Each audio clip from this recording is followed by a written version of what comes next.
in school. So many people here. They're probably around my age.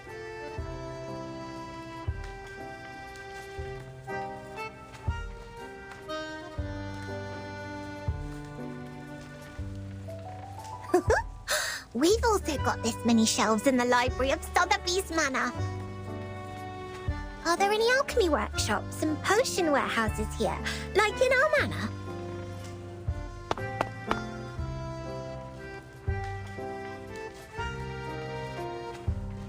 Where can I find Ms. Buaniche? Madame Z told me to come here, but she didn't give any other clues.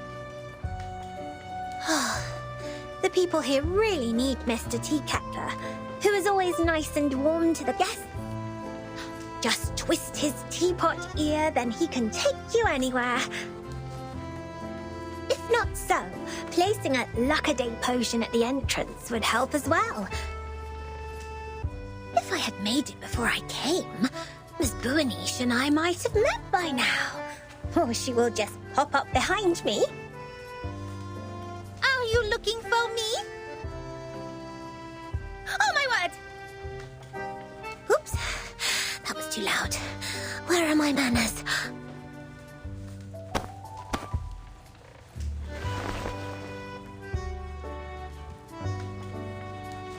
Oh, nice to meet you.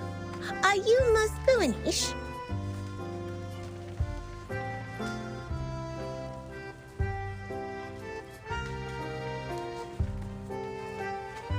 That's fantastic!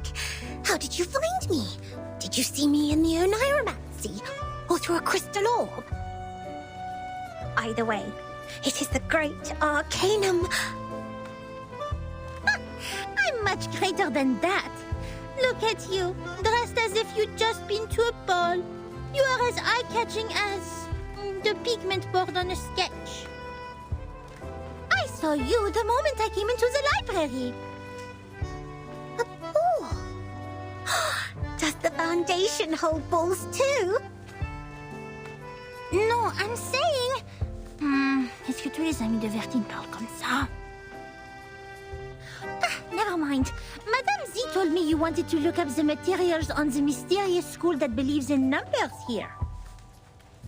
That's right. Miss Moisson told me she will thoroughly check the documents in the Foundation archive. So I'll go through the books in the SPDM library. If we can find anything about that school, we can be of more help to Vertin and her team. I'm sorry, Miss Sotheby, but I'm afraid the situation is going to disappoint you. While you spent the last hour looking for Teaketler's ear, the kind-hearted monitor assistant already gained valuable access to the library. But I haven't found any records regarding the mysterious school that believes in numbers yet.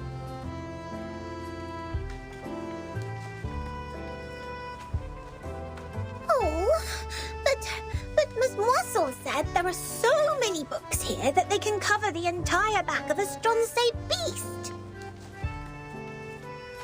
That's a bit exaggerated, but she's right. Nevertheless, the librarian was transferred to a more important position years ago due to the storm. Many old books are not yet sorted. Some even went missing in the chaos. The only relevant materials I could find are the stories of Pythagoras and some books on mathematical theorems. But I don't think they have anything to do with Vertin's issue.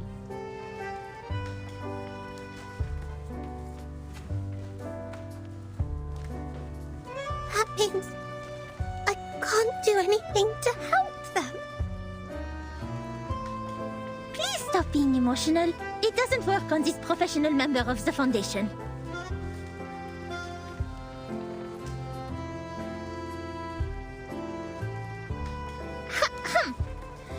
Without field investigation permission, I can't take you out to collect information. But in fact, there is still another reference room only known to the most outstanding monitor assistant. Hooray!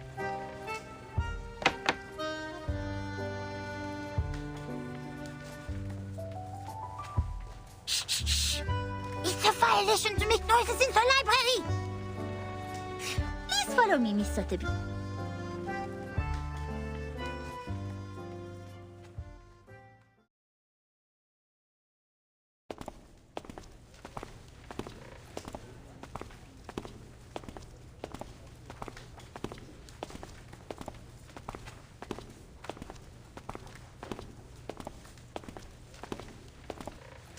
Thank you so much, Miss Buanish. You mentioned ball. I haven't heard that word for a very long time. I remember what Mr. Carson, my butler, had taught me. He said, express your gratitude to fair ladies by holding a grand ball. I'll write to my father and ask for a brand new, unsinkable and maneuverable rock and roll park. I'm sure he will gladly say yes. Maneuverable rock and roll park? Yes. We can hold a twist ball on it when Bertin and her team are back. Please allow me to say no. The monitor assistant of SPDM will never participate in such an inelegant activity. Wait, did you just say Bertin and her team? We can talk about the ball later. The kind-hearted Matilda Buanish will try her best to help you with the task. But, of course, it's only out of her sense of responsibility, not for some personal reasons.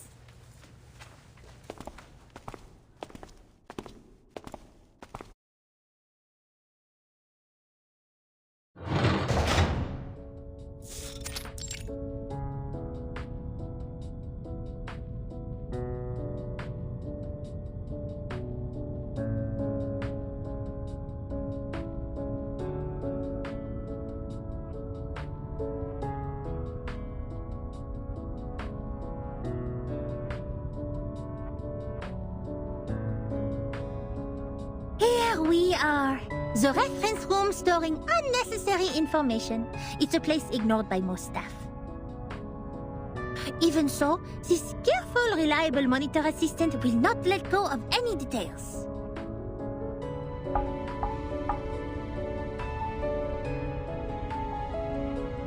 I hereby officially appoint you as the Chief Assistant of Monitor Assistant of SPDM. I will take my responsibility and teach you how to become a devoted Foundation member.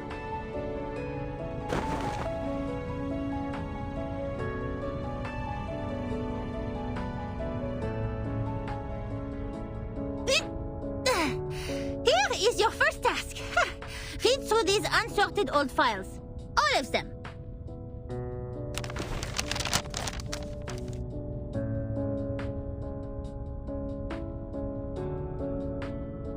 I have searched all the archived ones.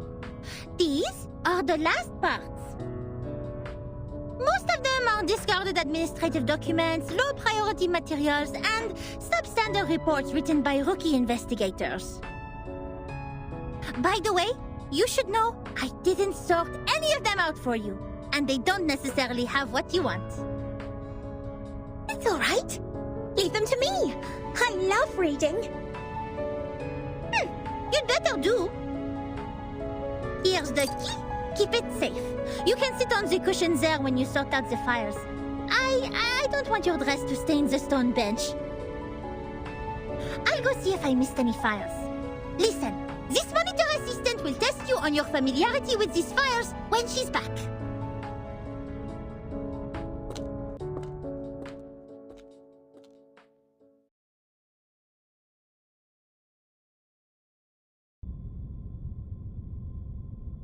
Double check completed. Looks like I didn't miss any relevant files. Phew, quite a long day. I doubt if that spoiled lady can finish all the materials.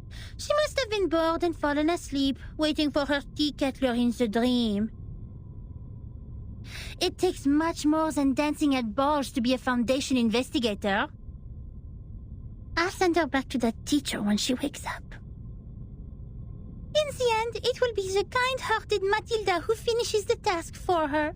Being a great monitor assistant comes with great responsibility.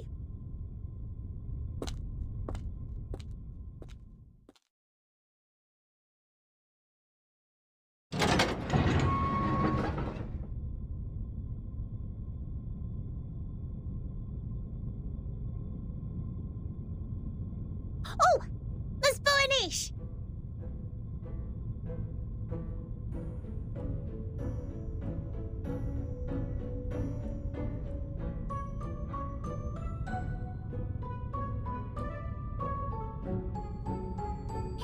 You didn't fall asleep.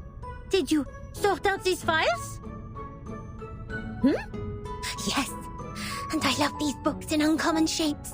There are so many wonderful stories.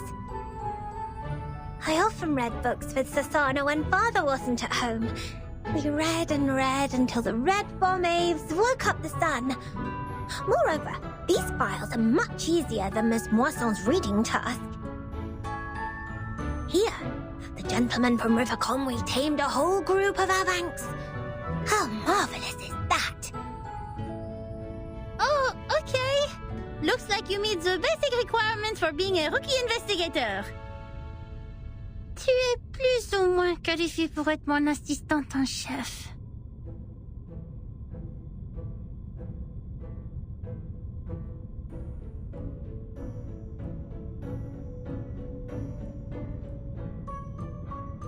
And I also found this interesting report. It tells a lot about the storm and the numbers. Will this be helpful to Burton? Show it to me.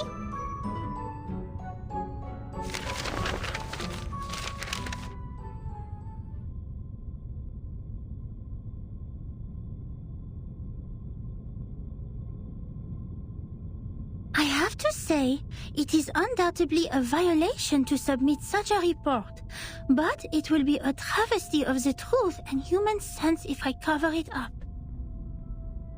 Peace, sense, justice. They have always been the creeds in my heart, and are now the reason why I've decided to write down the whole thing. A long time has passed since the first attack of the most severe crisis in our time, but we are still wondering, what on earth does it mean? That was the eve of the millennium, of which no one had any memories, illogically. The next day, time was already reversed to 1996, the moment we opened our eyes. We walked out of the building made of grey and white marble as usual, hardly aware that the sun we bathed in was from another time. Our survival was unexpected and almost unbelievable in such a calamity which swept the globe. Why did the headquarters of the Foundation survive the reverse? Why couldn't we find our younger selves in the outside world? Did any other region survive it as we did? What was the cause behind this calamity? I didn't know, nor did anyone else. Things remained unclear until time was reversed again. This time, we all witnessed that rain in the 80s.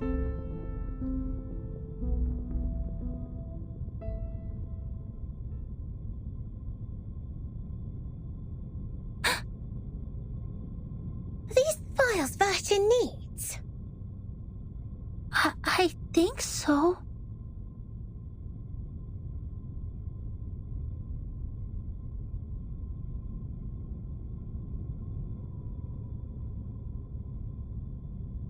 It's a report written by someone who witnessed the storm.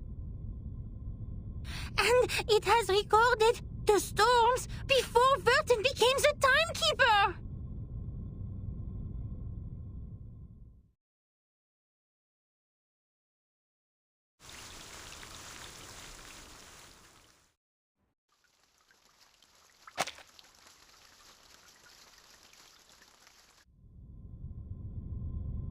Before she became the timekeeper?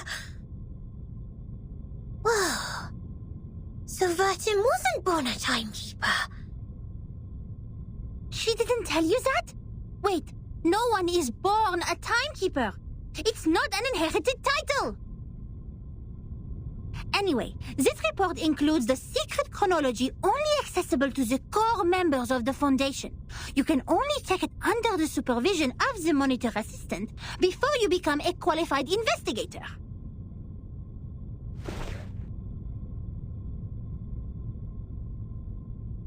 No matter what the reason is, it shouldn't have been shoved in this dusty room like rubbish. To evaluate its authenticity and risk, the genius Mathilda Boiniche will fulfill her duty as the monitor assistant and carry out a thorough inspection of this report. If you agree to this resolution, please nod, Assistant Sotheby.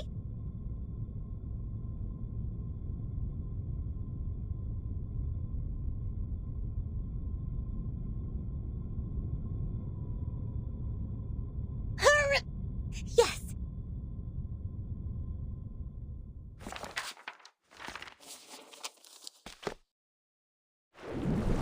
That was 1985. A gloomy, miserable night compared to that peaceful morning in 1996, when we were only bothered by confusion. We didn't expect time to be reversed again, nor did we understand the consequence. Even now, I still remember Paulina's desperate cry. One of her hens was already inside the safe area when she fell at the entrance to the headquarters, and that was the only part of her left to us the next second.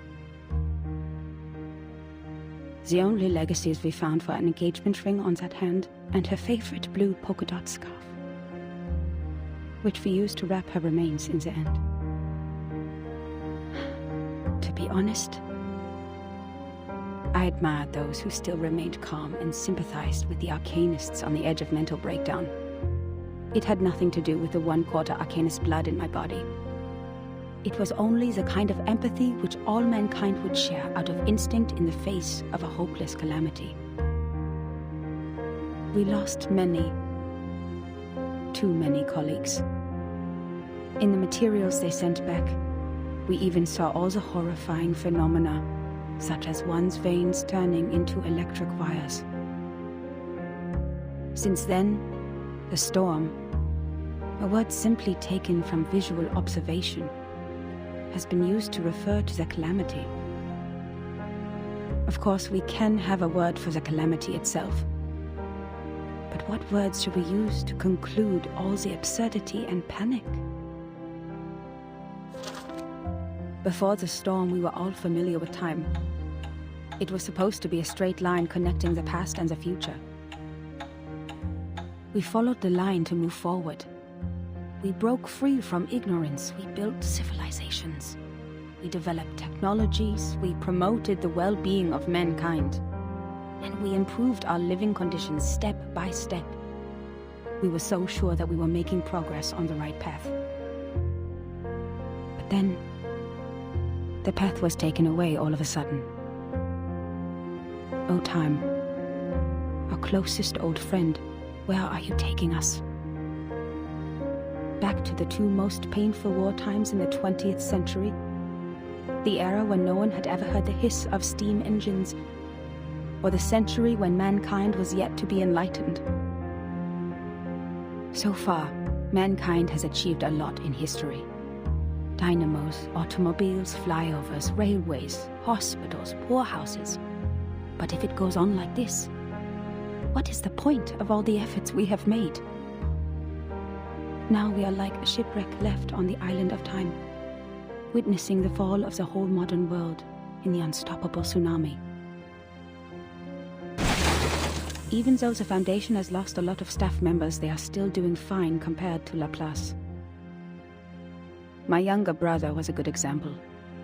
He was the most sensible person I have ever known. On the first day of the second reverse, he told me, in a calm manner, "At least we have reaffirmed that Newton was right. There was never an arrow of time in classical mechanics. Neither in relativity nor quantum mechanics. That means this is absolutely normal. Whether the time goes backwards or forwards, even if it starts spinning around like a tabletop football player. They're not against the law of physics.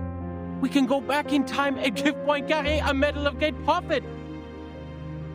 The next day, he almost fell off the 6th floor due to excessive drinking. All the perceptions of time and space developed to this day were overthrown. We couldn't find any theories to explain the storm in any existing researches. There could only be 2 reasons for this situation. Either we've been completely wrong all the time, or we've come to a brand new world. And this new world can never make sense in the way of science, or that of physics. It cannot be verified by an independent third party, and it is impossible to be comprehended through reasoning. Is it true that we have been going the wrong way? Is it true that those once proven wrong by history, those arcanists who claim to possess gnosis, are actually on the right path? In fact, the one who put an end to the chaos was indeed not a human. This thing, I had no idea what it was. It claimed to be a machine which never stops working. It laughed at the limitations of our brains and the metaphysical mistakes we make ceaselessly. But it did solve the most urgent issue. A system was built to tackle storm-relevant emergencies after it took charge of Laplace. The first measure it adopted was contacting all the existing branches of the foundations at the time to confirm the scale of available manpower. Then it built observation stations all over the globe to find if there were any other regions immune to the storm. After that, numerous offices responsible for deducing the cause of the storm were established. Even though there were countless disagreements during the research, at least we had taken the first step. I handed in the application to take part in this mission, determined to get rid of the fog in my mind. In 1986, I was assigned to the office in Egypt. All my friends came to the dock to see me off, because we knew it could be the final goodbye. Even though we were equipped with the emergency communication devices issued by Laplace, we were still not clear when the storm would assault us, or where we could hide nearby. What really scared me was not the threat to my life, but the possibility of dying ignorant. Then I boarded the ship to Alexandria from Athens. And that was when I met her. Now when I recall it, it was almost impossible to ignore that group of arcanists on the ship. There were about a dozen of them, all in eccentric stitched robes. They were followers of a strange school which mixes arcanum and mathematics. I talked to them. No matter how much that conversation bewilders me now, I was more excited than confused at the time. They also survived the storm in 1996, and they noticed the unusual changes taking place in the world as well. That means I actually met another group of survivors from the millennium.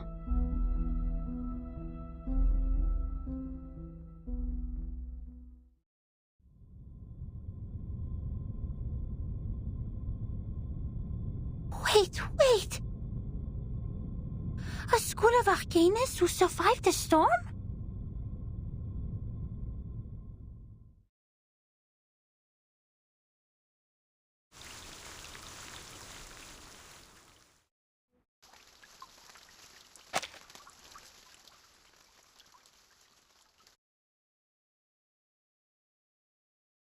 A mixture of arcanum and mathematics. The ship on the Mediterranean. Unbelievable. Our investigator actually met this group of arcanists who believed in numbers, and even left such a precious record down on paper. Does it mean we are close to being helpful to Virgin?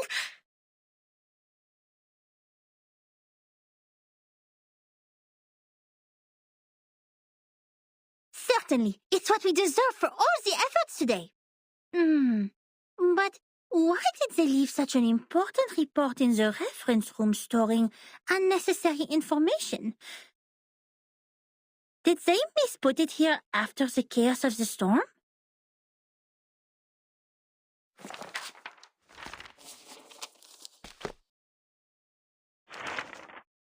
Among them, the most easygoing one was Hugh. He was an engineer as well as an arcanist. We shared the same preference for human technology, and that became our common topic. Hugh was in his 30s, red-haired, cheeks sunken, and deeply depressed due to some kind of eye disease. He was a decent man, with a prudent attitude, working at a desk most of the time. He reminded me of the imperial miniature painting artists in the Sultan's palace. Most of them ended up blind after toiling for their life. He showed me the picture of his daughter. I don't have children, but I could feel his happiness as a father. Although I got along well with Hugh, he seemed quite out of place among that group, which was actually led by her. I don't know what words to use to describe her. She was like a meteor shower, a tempest, or an unreasonable catastrophe itself. Her existence was just like her name. It was simple, yet implied a lot. Please forgive me for my cowardice. Even now, I don't have the courage to write down her name, if one would call that a name. In fact, she was quite a kind, warm-hearted person. Among all the unregistered arcanists I've met, she was one of the nicest ones towards the Foundation. She looked young, even though I heard she had a daughter too. Besides, she still possessed the innocence of a child, and that kind of excitement exclusive for genius. That's right. It seemed the whole world was like a sparkling toy to her. Our communication was heart-stirring at the beginning. Both of us were eager to find out what was happening, like two shipwrecked victims grappling at each other on the sea.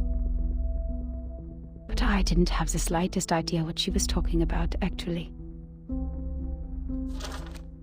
The problem was not the typical communication issues between humans and arcanists. I was sure the language we used didn't pose any obstacles, but still I couldn't understand any words of hers. I would believe that one is highly intelligent if one can name all the factors of 11,567 without thinking. But what this one said was illogical nonsense which no one could ever imagine. She claimed that there is a world of numbers, above all else, where the non-physical essences of all things exist in the form of timeless, absolute, unchangeable ideas, and that the physical world where the time flows is nothing but an appendage, which has never been real or true. And that's why the chaos in this world is not worth any attention, and we should focus on what happened to the supreme existence. What an utter disaster combining modern maths with ancient superstition. I saw another hubristic arcanist pretending to be the prophet by reliving Platonism. I don't even bother to mention the balderdash on soul numbers. Even the New Age movement could use some of her absurdity.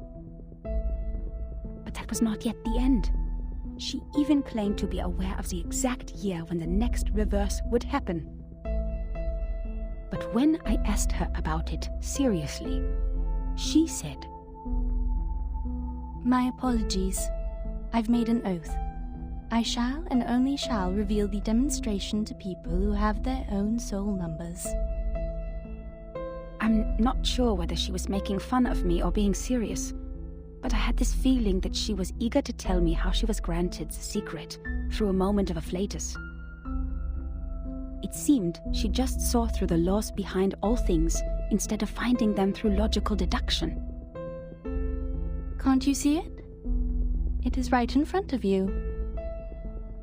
After I expressed my inability to comprehend her words 30 times, she finally gave up and proffered regrets. I'd rather take it as a new kind of humiliation. What really irritated me about her, however, was her contempt towards science and all the scientific research methods. As far as I'm concerned, the value of a theory lies in its reliability universality, and generalizability. Our pursuit of the truth has laid the foundation of modern science, allowing us to change the world. Yet, in her eyes, the value of a theory lies in its beauty. I talked to her on the current situation, and I told her how we would save lives and preserve the hard-earned technology of mankind if we could find the pattern of the storm. It was of course not an easy thing to do and would take enormous manpower, so I asked her sincerely to join the Foundation. Yet again she responded with contempt. She believed they would only become another military squad of the Foundation's. Darling, maths are beautiful for their uselessness. That's why it remains noble and graceful in this sordid world, despite you humans' reckless action of using it to calculate ballistic. She turned down my invitation and left an unfairly negative comment on our storm observation project. The observation stations you built are destined to be toppled because their basis is the fragile world that follows the laws of physics. The efforts you've made are like nails on a sand beach, which will only be carried away by the next tidal wave. But I said, perhaps our efforts are in vain, but someone has to do it. We will try every corner of the beach before making the conclusion that the world we are living in is already a hopeless ruin. What a pragmatic, rigorous, and rational speech. But dear, the world is a hopeless ruin. The conversation ended in disagreement. I don't know why arcanists hate the world so much. Perhaps the reason is they have never been truly accepted. To this day, I still remember her venomous conclusion. The world built on past experiences has ended. In your words, which you used to mock us, why not embrace the reality? Yet about the gnosis which she deeply believed in, and the so-called prophecies she made through numbers, she had never given any proofs or details that showed rigorous logic. And the reason for her inactions was an oath she had made before some stone? Therefore, I believed her words were only the nonsense of a lunatic.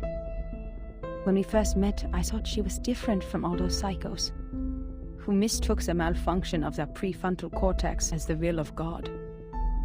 But they turned out to be the same. In the name of human sense, I swore everything she said was absurd and ridiculous to me. Until...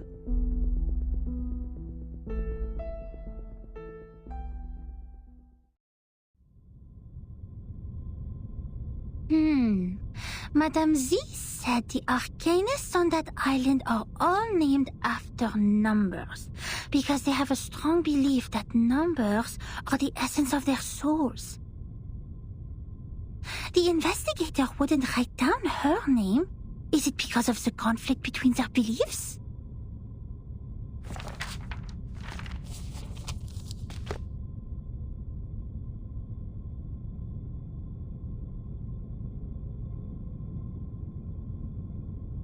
Huh? That's all?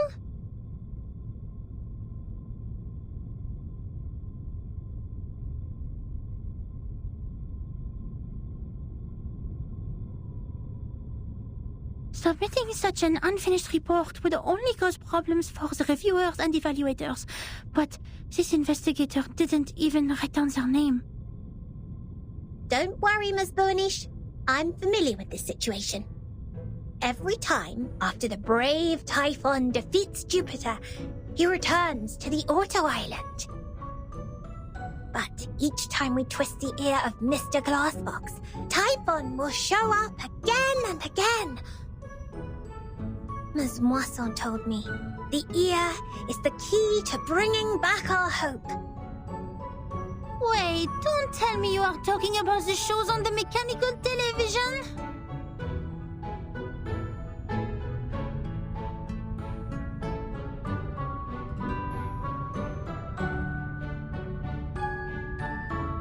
Stop, Miss Sotheby. Please, take a seat on the cushion and listen to me carefully. This is a detailed report written by a formal investigator of the Foundations, not some TV show full of cliffhangers. That means we will definitely find the rest somewhere. Oh, I see. Must be a Coco treant who took away the other part of the book. Usually, they will be attracted by Luna Fixer, and by following their traces, we'll find their lairs in the stable. You mean someone took it away? That's highly possible. Data loss is not allowed in the Foundation, especially under the Monitor Assistance Management. We must prepare Luna Fixer. Don't forget their favorite jigging magical beans. I don't have those materials with me right now, but I can write to them. It only takes a month.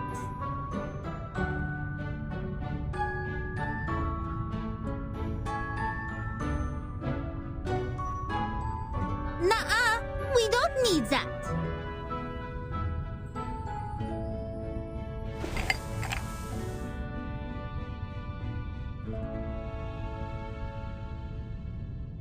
You've perfectly accomplished the task from me when you found this valuable report. Well done, Assistant Sotheby. Now it's time for the great Matilda to show a little bit of her greatness.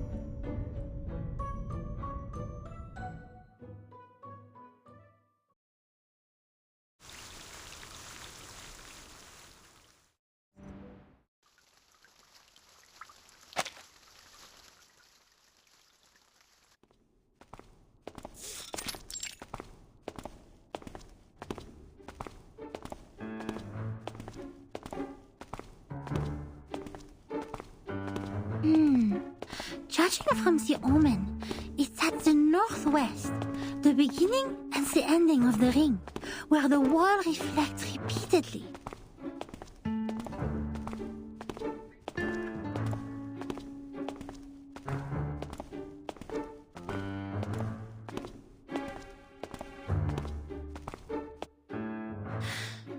The northwest of SPDM. This one is straightforward. The beginning and the ending of the ring is not a problem either. The icon of the computing center is exactly the Ouroboros, a serpent eating its own tail. Here we are. But where the wall reflects repeatedly, does that mean a closed room with mirrors? The mirror in the display center is a huge kinescope in the wall. And the one in the airtight laboratory is a crystal-clear observation window. The one in the rehab center? No. The mirrors in the operation room have been replaced with curved electronic screens of steel structure after that xenopilot made a scene. So, where is the answer?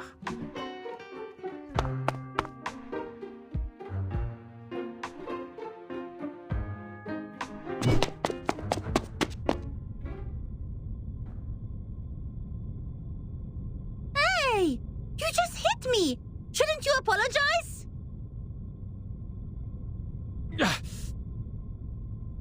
Where did you come from, dork?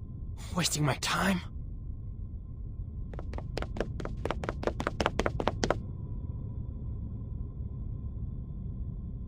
What? How could he say that? That's rude! That gentleman doesn't look well. He's covering his face. His nose is running with purple liquid. Oh dear. Did he drink a whole bottle of purple Chrysandra juice? He needs treatment immediately. Oh, if only I had brought the Phoenix heart nerves with me. He ran towards the rehab center. Nothing to worry about. Just another patient trying to prove he has recovered.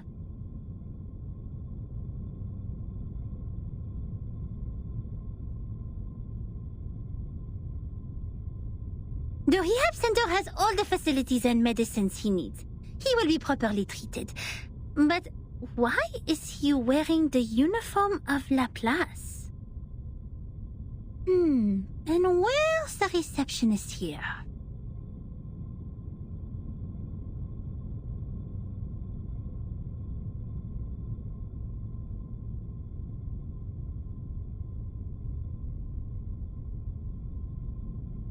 Does everyone go to the weekend party night?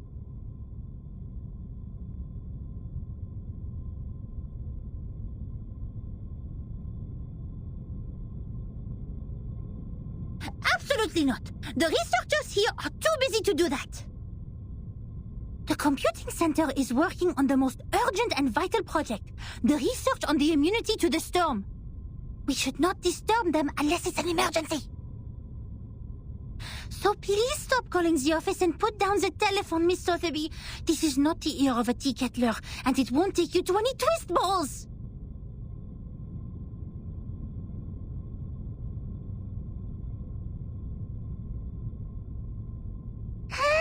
Je sais qu'elle est débutante, mais quand même, elle est trop bizarre. Guide new members with caution and patience. Trigger the afflatus at the right time. J'avoue que Verten a remporté une victoire temporaire sur ça.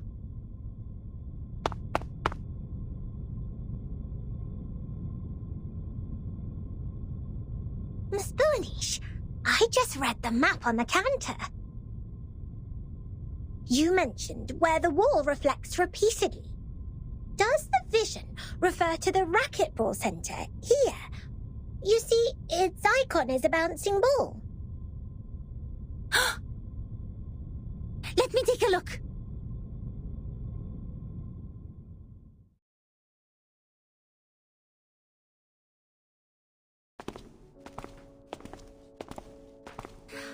Found it! This is really the right direction. Next, empty boxes, glasswares, and copper pieces. Looks like our destination has piles of metal.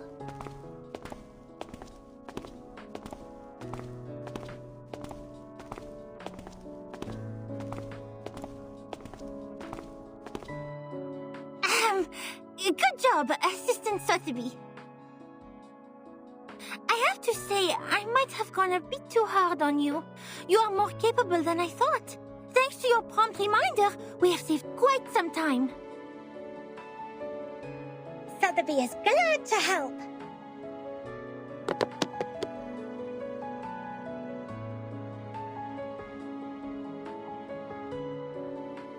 Miss Boonish, since you're such a talented diviner, why don't you just divine the reason for the storm with your inherited arcanum ability? According to Ms. Moisson, the reason still remains a mystery.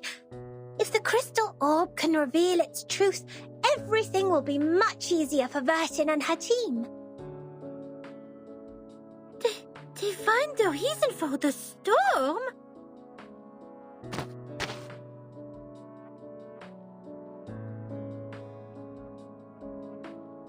That's impossible for sure. It's a typical mistake of laymen to believe one can see everything through divination. You are an expert on potions and arcane creatures, but you have little knowledge on other subjects. Haven't you received any systematic education on arcanum? Education on arcanum? I'm of course well educated in arcanum, with Ms. Moisson as my tutor, and my arcane friends such as Typhon from the Auto Island, Jupiter, and... All right, enough.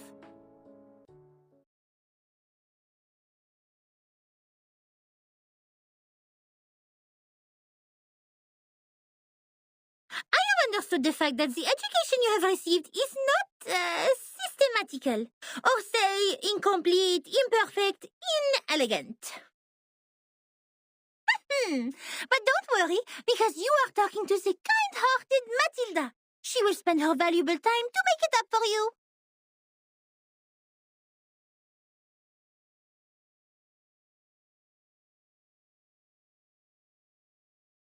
In fact, the system of arcanum knowledge is not completely separated from that of human science. For example, The modern pharmacy and chemistry actually originated from the experiments of potions and alchemy in the ancient times.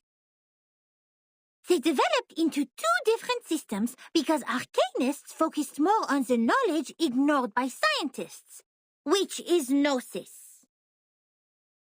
The knowledge we learn from divination is exactly under this category. Wow.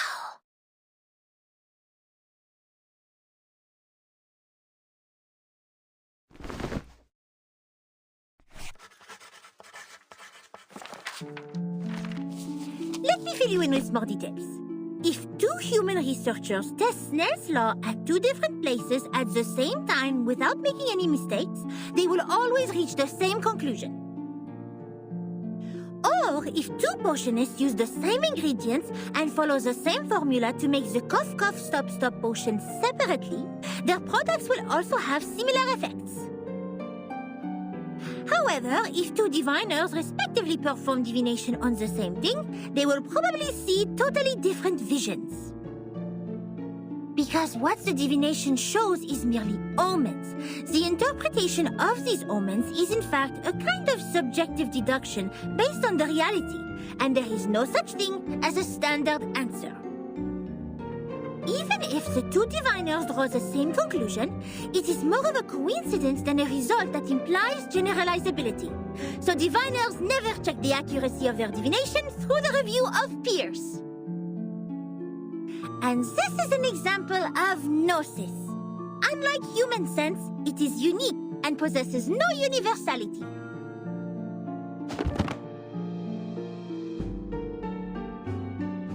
In other words, even if someone finds out a reason for the storm through divination, they can't have other diviners verify it, because 100 different diviners will give out 100 different conclusions. The scene will be even busier than a concert at Musikverein. That being said, the more possible result we get from the divination is nothing. Divination cannot bring knowledge which the diviners have never learned. The divination of such world-class knowledge, as complicated as the reason for the storm, can only be performed by world-class diviners. We may find one or two diviners like that if time continues to be reversed, like Nostradamus. But he lived in the 16th century. Besides, even Nostradamus is not always right. But Miss Boaniche is. Thanks to your divination, we're getting closer and closer to that report, right?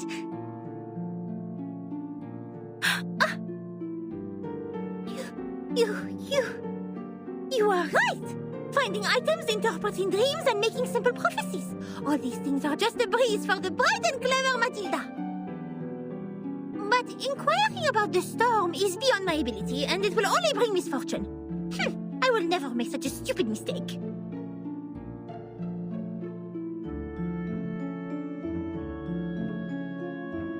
In fact, this half of the report and the handwriting of the author are perfect divination media.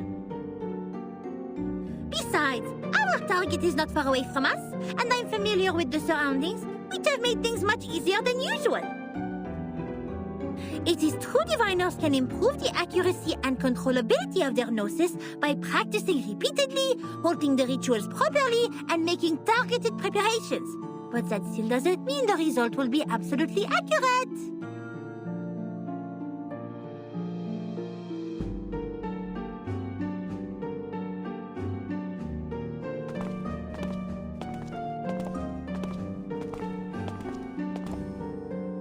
The report says that person who mentioned the School of Numbers claimed she was enlightened about the year of the next storm. Is that also by divination? I am not sure what kind of arcane skills they used, but numbers are indeed a kind of omen too. I am not talking about the specific knowledge of mathematics, but the numbers themselves, because they are even more abstract than images and languages as kind of symbol. Even so, there is no way for us to verify this prophet, unless it really comes true. That is also why it takes almost nothing to spread a prophecy. My mother told me many people in the outside world write to the Foundation every day, claiming to be prophets who can predict the doomsday and thus requesting unemployment benefits. The Doomsday? Unemployment benefits? Oh my! The outside world is far more wonderful than I thought. How fascinating! This Boaniche is even greater than I expected. You bet! Wait, did you mean I was not the greatest?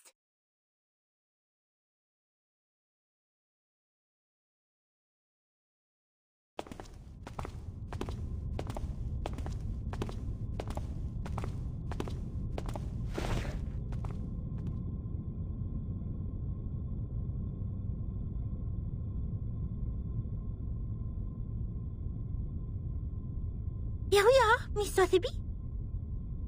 Now, this is the moment to verify the result of my divination.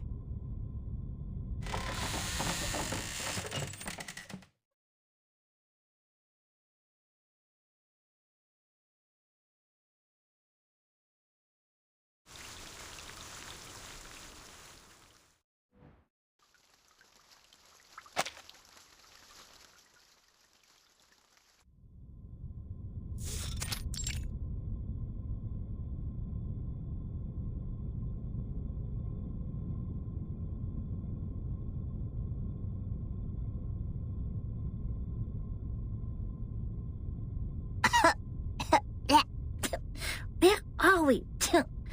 Lost and found at the racquetball center?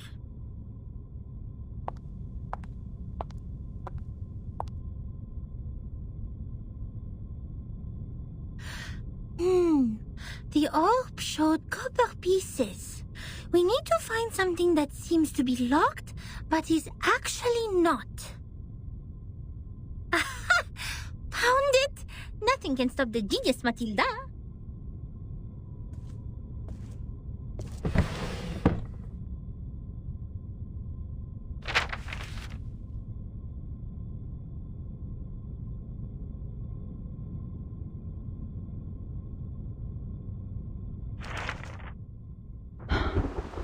The trip to Egypt didn't go smoothly. The ship was hit by a common storm at sea. We were lost in the fog after that, completely off course.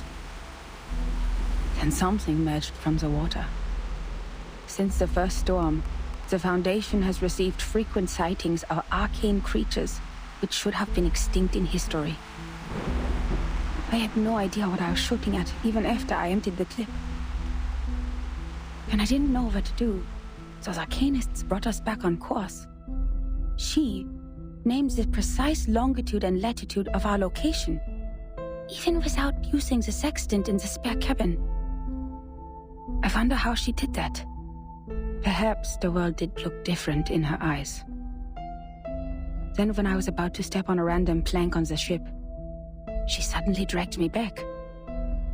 I thought it was only an inappropriate joke. But the next second, the plank broke. I was stunned, and asked her how she saw that coming. She just answered me as if we were talking about the weather. Because that plank is deformed like a rhombus. I was confused. Where is the rhombus? She laughed. The rhombus can't be seen with eyes. You shall close your eyes, hearken to the teaching of the Supreme Existence, and seize the moment of afflatus. Of course, I didn't see anything. Nor did I understand what the moment of afflatus was. Perhaps it's just another privilege enjoyed by arcanists, just like their right to be lunatic. Nevertheless, she reached the correct conclusion in a completely wrong way. Is it really possible? Anyway, she saved my life. But that was not enough to settle the differences between us. She remained rejective to working with the Foundation, and I finally gave up on the attempt to persuade them. My mission on that trip was not to make contact with them. Besides, What we needed was builders of the storm observation system, not some liars who would only make things worse. As for the shelter they took from the storm, she wouldn't say a word, as if she were dealing with a spy who pried to find out the deepest secrets of the Arcanists. In the end, Hugh mediated between us. He gave me an address in Istanbul to which I could send the letters to contact them. After that, I spent more than half a year in the Egypt office. Things were even worse there than I expected. Some have gone missing after the storm. The people who were supposed to be in the Egypt office, according to the member list stored in the headquarters in 1985, were not there when I arrived. The situation could be caused by the limitations of the transmission of paper-based materials, or because the computer was not yet popularized to every corner of the globe at the time. One minor mistake of a copyist could develop into a huge difference. Besides that, the chaos inside Laplace was an even worse issue. I learned that someone published the paper Samplings of Global and Regional Chaotic Energy Route Changes in the name of Butterfly of Lorentz. Apparently they secretly used our sampling sites, yet their research direction and conclusion were radically different from Laplace's. The researchers equally divided into two schools. One sticking to the human technologies they have focused on, and one changing their direction to Arcanum. At the time, it was still too early to decide which direction was right, without sufficient experimental data. But many already believed that if time continued to be reversed, human technology would only keep falling into decline, while Arcanum, which relies on personal ability, would rise again. It's true that Gnosis cannot be copied, verified by an independent third party, or comprehended through reasoning. Its nature decides that it cannot lay the foundation of science or be popularized to every ordinary person. It takes solid marble to build a castle, not slippery sand. Even so, what harm will it do to rely on Arcanum when the underlying logic of all things has become unreasonable? Before the disagreement was settled, the storm in 1987 was predicted. We were ordered to return to the headquarters 24 hours before its arrival. But the prediction was not accomplished by Laplace. A captive from Manus Vindictae names the precise date of that storm. Our enemies, those lunatic xenophobes, valuing only pure blood, made it further than we did. Yes, we built observation stations, we made countless deductions, we developed multiple simulation models. We made efforts, we sacrificed life, we did whatever we could. Yet the result was that we didn't find any other regions immune to the storm, except the headquarters and another one in North America. In the end, 95% of the branch members were reversed, 87.9% of the equipment was destroyed, and 100% of our predictions failed. In conclusion, our endeavor brought no achievements.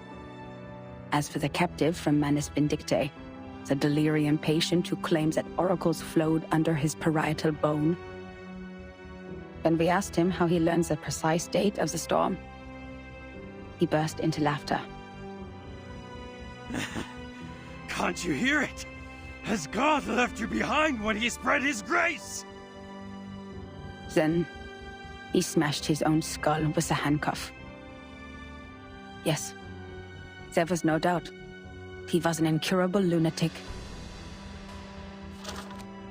But his insane nonsense was exactly the reason we survived the storm again. No matter how unreasonable or illogical it was, or how much a lie it sounded like. So we'd better believe we shouldn't go out in black today because a fish is swimming in the water. We'd better believe in the existence of the non-physical, everlasting, transcendent world where everyone's soul is a number. We'd better believe in the supreme existence which caused the disorder of time by merely casting its shadow. That means the life of individuals means nothing more than rubbish, and the world is but an imperfect ruin, where only the chosen ones will pass the trial, where the rest will be eliminated by the rain. How am I supposed to do that? Finally, I made up my mind to write to her. I didn't expect her to answer my questions. All I wanted was to confirm if she had survived that storm. For the sake of our peaceful talk about the rhombus. Yet what I heard from them was a simple announcement of her death, with only 2 words. She died. Then it burned and turned to ashes in a second. On the same day, the first and only timekeeper who just took office, the 12-year-old child, returned alone from the storm. She told us the time in the outside world at that point. And that was how I knew she was right. It is right in front of you. But if there is a God, why are you playing such a prank on us after we had suffered from the collapse of all the existing orders and the failure of all the great laws? If this is what she calls a glimpse of the supreme existence, the moment of a flatus, do you have to present it in such a cruel way? The last 2 digits in the number of the year after that storm were exactly her name and her number. 77.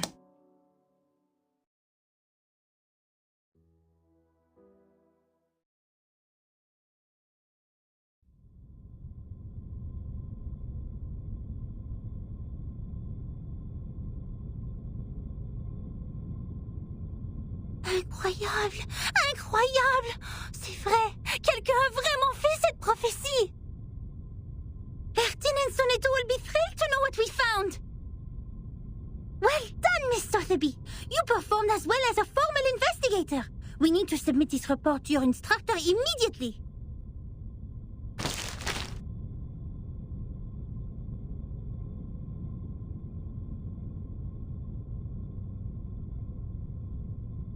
What are you doing in other people's rooms?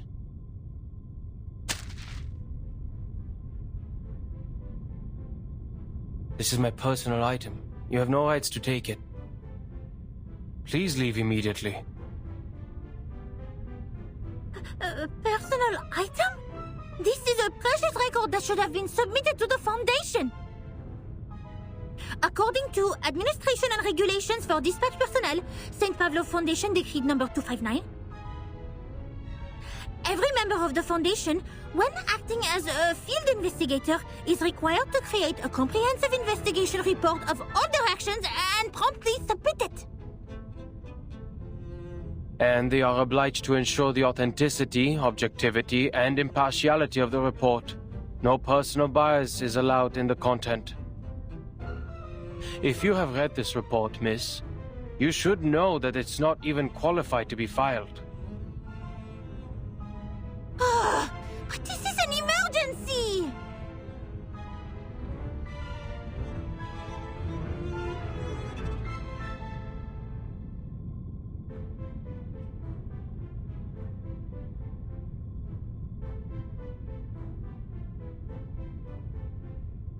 I can tell from your uniform, you are a student of SPDM, or...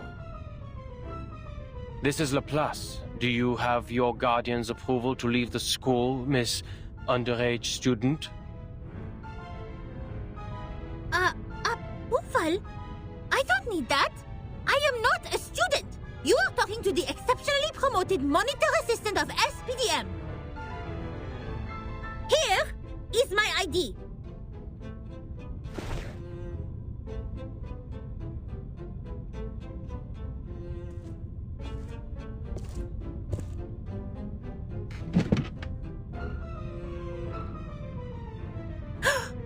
Did you just ignore a formal administrator of the Foundation?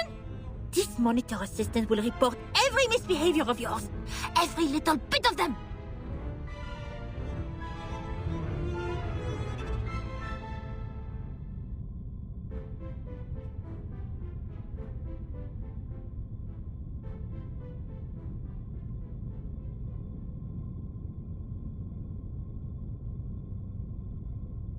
Miss Moisson, we found that report here. The great Miss Buanish and I discovered some important information. I came to you and Madame Z immediately after we read it. Miss Buanish, why are you confronting Mr. Chair?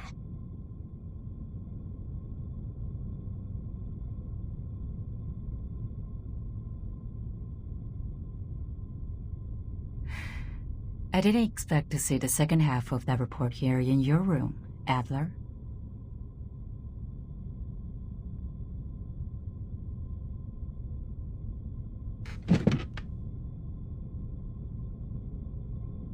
Don't call me that, friend. Why not just call me Enigma? Just like everyone else. Relax. I know nicknames mean no harm. But I don't understand. How is a report filled with meaningless words of any concern to you, Madam Z? It provides information about the Arcanist group Virgin is now dealing with. If possible, please give it to me. Of course. How can I turn down a request from Constantine's chief of staff? Take it away. I hope you don't mind the mold on it.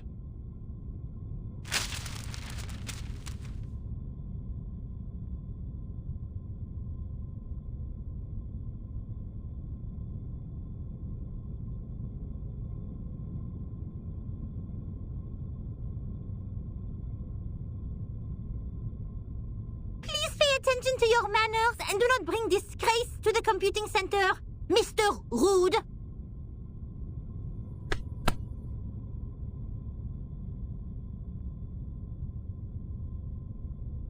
Ms. Buanish? Ms. Sotheby? You've done a great job. I'm sure what you have found would be of great help to Timekeeper.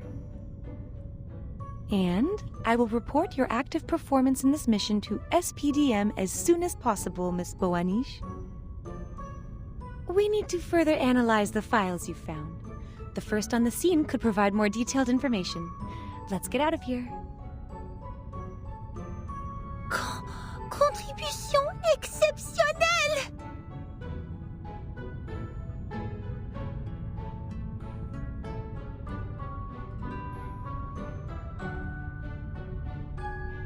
Oh là là, exceptionnel! Non, non! Calme-toi, Mathilda. I didn't accomplish it alone. Assistant Sotheby also played a significant role. Hooray!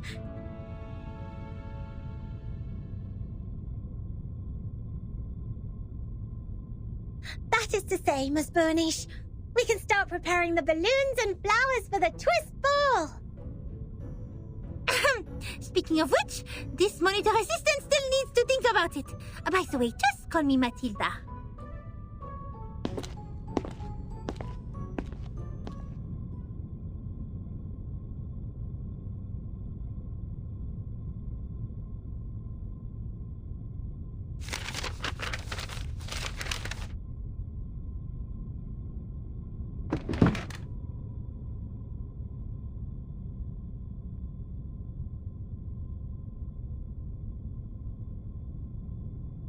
There will be no advance in human technology. You think so? Even thee, Madam Z, has given up on the study of theoretical physics and become a politician. No, I've never thought of that.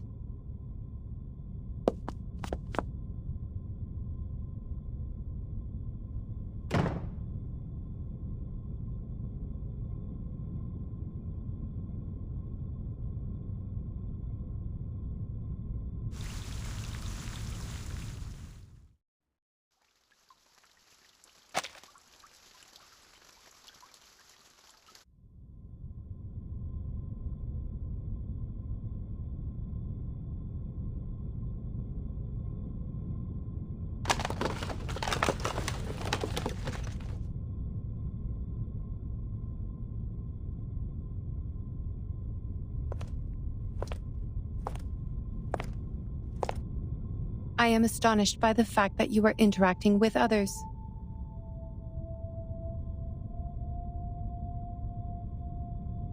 They broke in.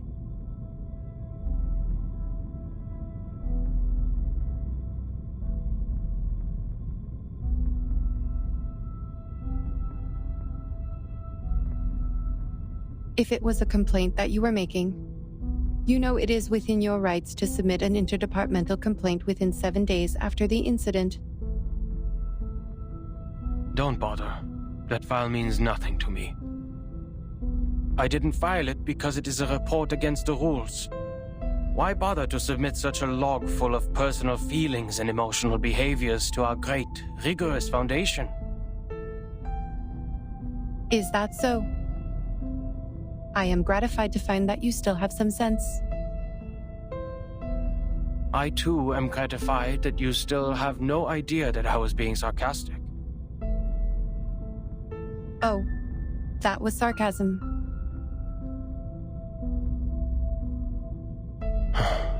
Never mind.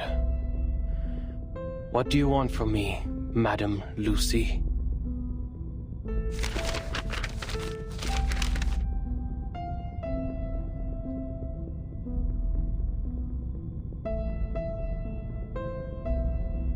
You went all the way to this dusty, rundown place, so hurriedly that you even forgot to put on that pathetic mask. This is not because of some old files, I assume.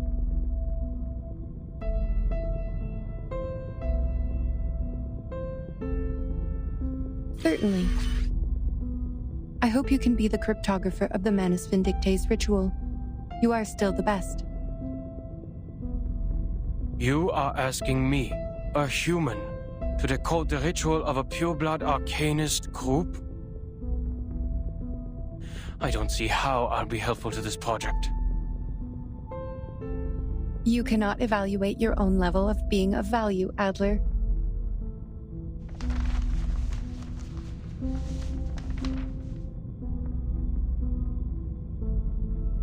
Well, you evaluate our value. Test us in experiments you set.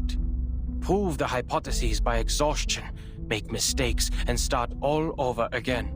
You repeat the process like a roaring locomotive that pulls the research center out of this chaotic disaster. You question not what is ahead of you, nor whether the path you've taken will be regular or easy. The only idea you planted into your little brain is to move forward, to improve. Thank you for your compliment. Credit goes to everyone. That was not even a... Miss Mirgar. Guess you agree, a life without creativity is not worth living. And that's the life that I wake up to every day. I'm no longer the person you thought you came here for. I'll never be able to combine human technology and Arcanum. And I'll never comprehend even the slightest part of it. I am useless to you.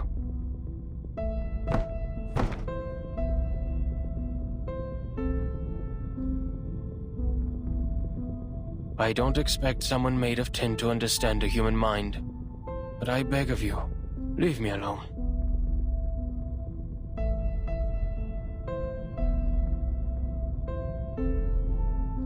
The work of analyzing the masks of Manus Vindictae did not go well. A side effect occurs in the researchers, and it is getting worse. The isolation wards on the basement level are overwhelmed. What a scene. Have you aborted the experiment? Not yet. We have conducted the Arcanum imaging experiment on the masks, and found a component which also exists in the raindrops of the storm.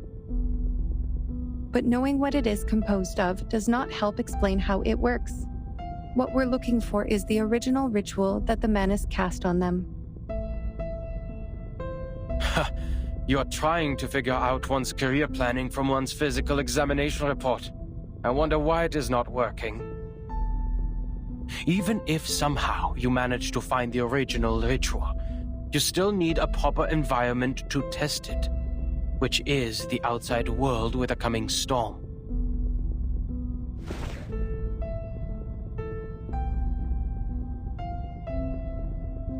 That's why we can't tell if we're getting results.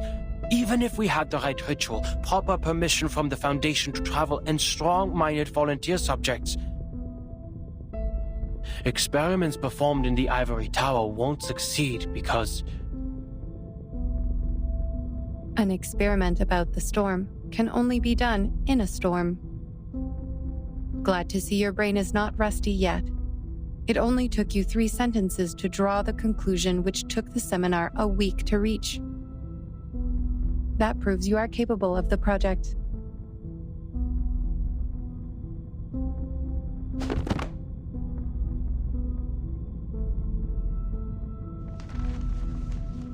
The history maintenance team has forecast different critical points of this storm. Foundation investigators are on their way. If Manus Vindicte still plans to accelerate the storm, like what they have done in 1929, there will be a high possibility that their people will show up at the transformation point of history and society, also known as the critical point of time, the center of the storm. Your sister, Greta Hoffman, is also one of the investigators.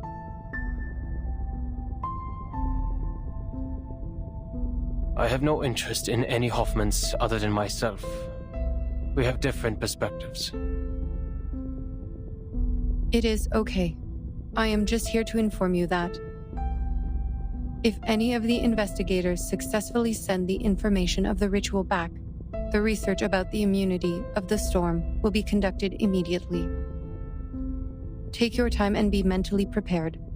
But once the storm alert is issued, we only have 24 hours to verify the feasibility of the ritual. I wish you will be fully prepared by then.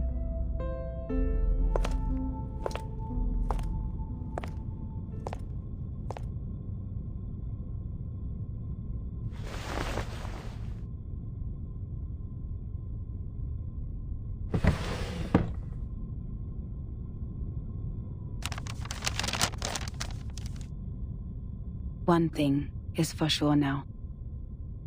The age of humans has come to an end.